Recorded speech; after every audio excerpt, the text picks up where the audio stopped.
నమస్తే ప్రజలందరికీ welcome to MLR news Telugu. నేను మీ కొత్తూరు రమేష్. తమిళనాడులోని మదురై సెషన్స్ కోర్టు ఇచ్చినటువంటి ఒక తీర్పు ఇప్పుడు నిజంగా చాలా మంది కూడా కోర్టుని అభినందిస్తూ ఉన్నారు. అసలు ఒక 9 మంది పోలీసులకు సంబంధించి పోలీసులకు మరణ శిక్ష విధిస్తూ కోర్టు తీర్పునిచ్చింది. సో చాలా నిరుపేద కుటుంబం, ఒక ఇద్దరు తండ్రి కొడుకులని దాదాపు ఆ 9 మంది పోలీసులు కూడా చిత్రహింసలు పెట్టి దాదాపు వాళ్ళు చనిపోయే వరకు కూడా వాళ్ళు కొట్టినటువంటి పరిస్థితి. సో మనం మాట్లాడుకుందాం అసలు ఏం జరిగింది ఏంటనేది. ఇంకెవరైనా మన ఛానల్ని సబ్స్క్రైబ్ చేసుకోకపోతే కింద ఉన్నటువంటి సబ్స్క్రైబ్ బటన్ నొక్కి సబ్స్క్రైబ్ చేసుకోండి. ఇక తమిళనాడులోని తూత్తుకుడి జిల్లా సాత్తాంకులం అనేటటువంటి ఒక పోలీస్ స్టేషన్ పరిధిలో సో ఈ ఘటన చోటు చేసుకుంది. సో అయితే తండ్రి కొడుకులు ఇద్దరు, తండ్రి పేరు జయరాము, కొడుకు పేరు బెనిక్స్. సో వీళ్ళిద్దరూ కూడా ఆ సాత్తాంకులం అనేటటువంటి ఒక పోలీస్ స్టేషన్ పరిధిలో ఒక మొబైల్ షాప్ పెట్టుకొని వాళ్ళ జీవనాన్ని కొనసాగిస్తూ ఉన్నారు. చాలా పేద కుటుంబము, మధ్యతరగతి కుటుంబము. సో దాని ద్వారా వాళ్ళు ఒక మొబైల్ షాప్ పెట్టుకొని నడిపిస్తూ ఉన్నారు. దానిపైనే వాళ్ళ జీవనం కొనసాగిస్తూ ఉన్నారు. సో వాళ్ళ కుటుంబం కూడా దానిపైన బతుకుతుందని ఒక రకంగా చెప్పుకోవచ్చు. అయితే ఇక 2020 జూన్ 19వ తారీఖు రాత్రి, అప్పుడు మొత్తం కూడా లాక్డౌన్ కాబట్టి మరి దుకాణం అంటే ఏదైతే మొబైల్ షాప్ ఉందో వాళ్ళ మొబైల్ షాపు ఓపెన్ చేశారు, సమయానికి ముయ్యలేదు అని చెప్పేసి పోలీసులు అక్కడికి వెళ్ళి వాళ్ళని అరెస్ట్ చేసే ప్రయత్నం, అంటే పోలీస్ స్టేషన్కి తీసుకుని వెళ్ళే ప్రయత్నం చేశారట. సో అయితే వాస్తవానికి సిబిఐ విచారణలో ఇక్కడ మనకేం చెప్తా ఉందంటే వాళ్ళు ఎటువంటి ఉల్లంఘన చేయలేదు, వాళ్ళు లాక్డౌన్లో ఉన్నటువంటి నియమ నిబంధనల్ని పాటించారు, షాప్ని మూసారు, వాళ్ళు ఎటువంటి ఉల్లంఘనలు చేయలేదు, సమయానికే మూసారని చెప్పేసి సిబిఐ విచారణలో తేలింది.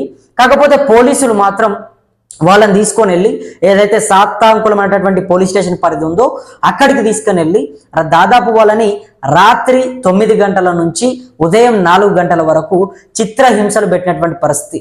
అనేక కోణాల్లో కూడా వాళ్ళు కావాలని, అంటే అంత పెద్ద ఏం కాదు, వాళ్ళు ఏదో టెర్రరిస్టులు కాదు, ఉగ్రవాదులు కాదు, లేకపోతే ఇంకా రేపిస్టులు కాదు, అంతకంటే ఇంకా వేరే వ్యక్తులు కాదు.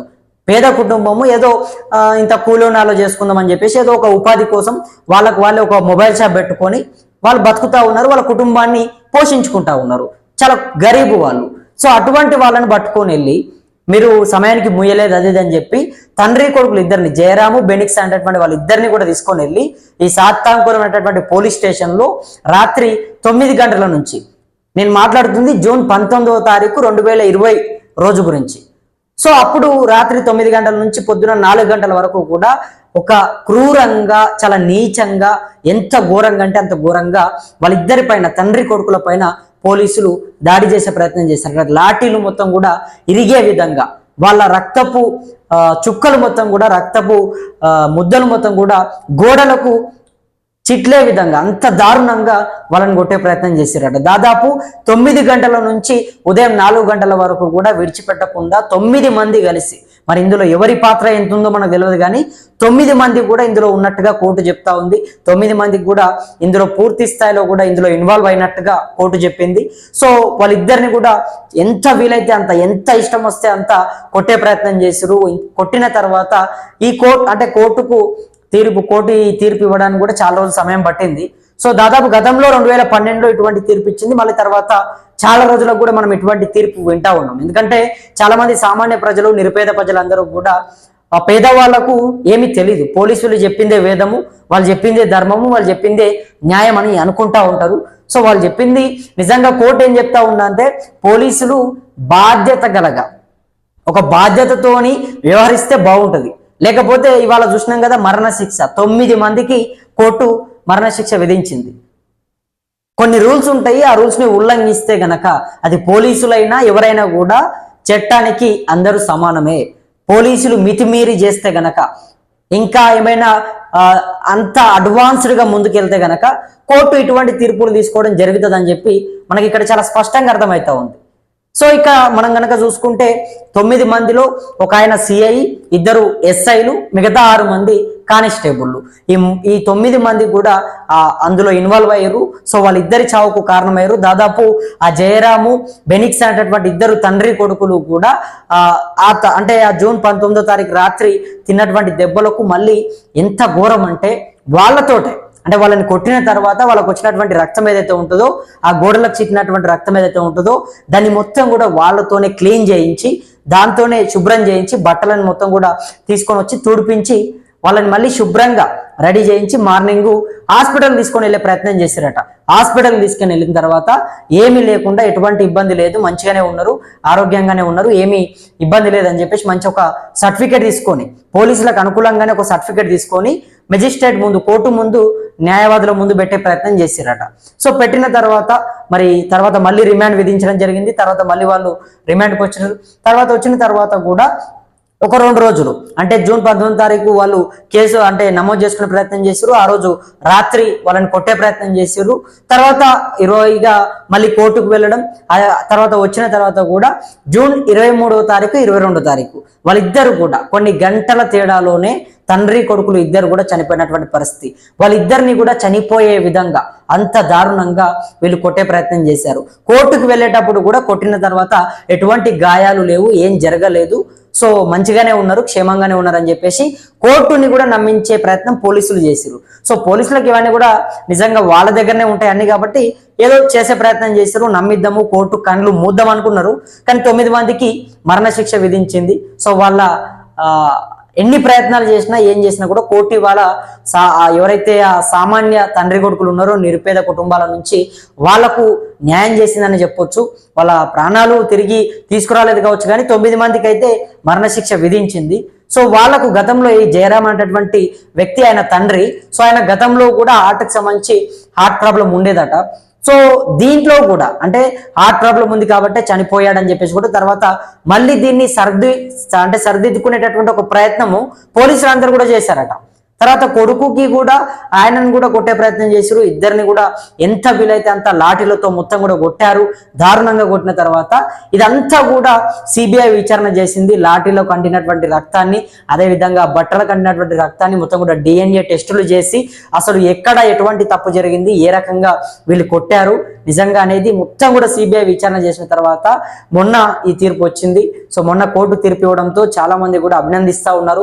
న్యాయస్థానాలపైన ఇంకా మాకు గౌరవం పెరుగుతూ ఉందని చెప్పేసి సోషల్ మీడియాలో కూడా పలు ప్రమర్శలు అంటే కొంతమంది అక్కడక్కడ కూడా కొన్ని పోస్టులు పెట్టుకుంటా ఉన్నారు.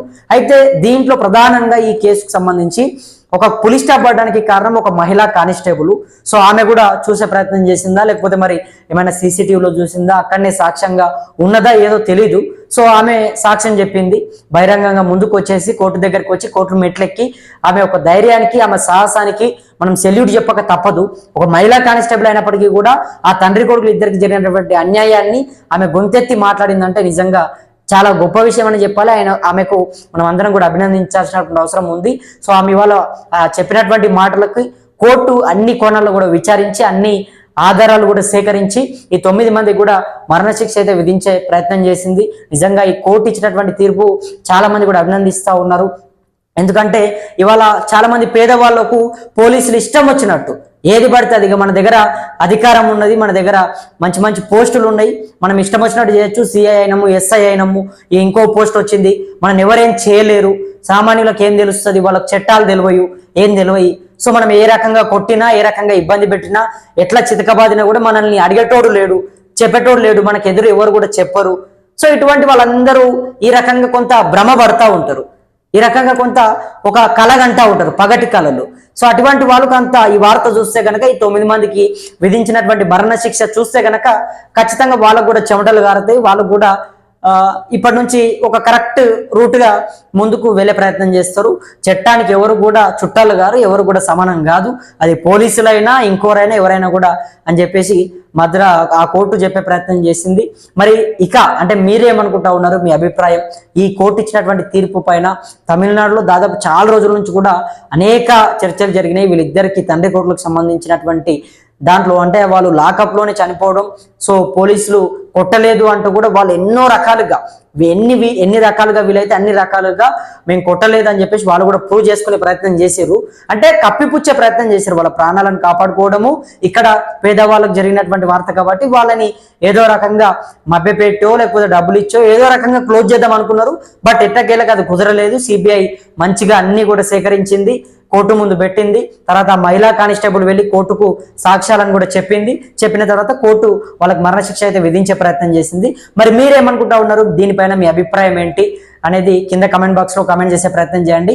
అదేవిధంగా మన ఛానల్ని కూడా సబ్స్క్రైబ్ చేసుకోండి. ఇంకా మీ గ్రామాల్లో కానీ మీ గల్లీలో కానీ ఎక్కడ ఎటువంటి సమస్యలు ఉన్నా కూడా మన దృష్టికి తీసుకొచ్చే ప్రయత్నం చేయండి. తప్పకుండా అందరి వంతుగా ప్రభుత్వాన్ని ప్రశ్నించే ప్రయత్నం చేస్తాం. ప్రభుత్వాన్ని ఎవరైనా ఇబ్బందులు పడితే కనుక, ఎవరికైనా మన సమస్యలు వస్తే కనుక మీ అందరి గొంతై నాయకులనైనా పాలకులైనా ఎవరైనా కూడా వాళ్ళని క్వశ్చన్ చేస్తాం. మరి చూద్దాం ముందు ముందు ఏం జరుగుతుంది, ఎటువంటి పరిణామాలు చోటు చేసుకోబోతా ఉన్నాయి, ఇవన్నీ కూడా మాట్లాడుకునే ప్రయత్నం చేద్దాం. అంతవరకు ప్రతి ఒక్కరు కూడా వేచి ఉండండి.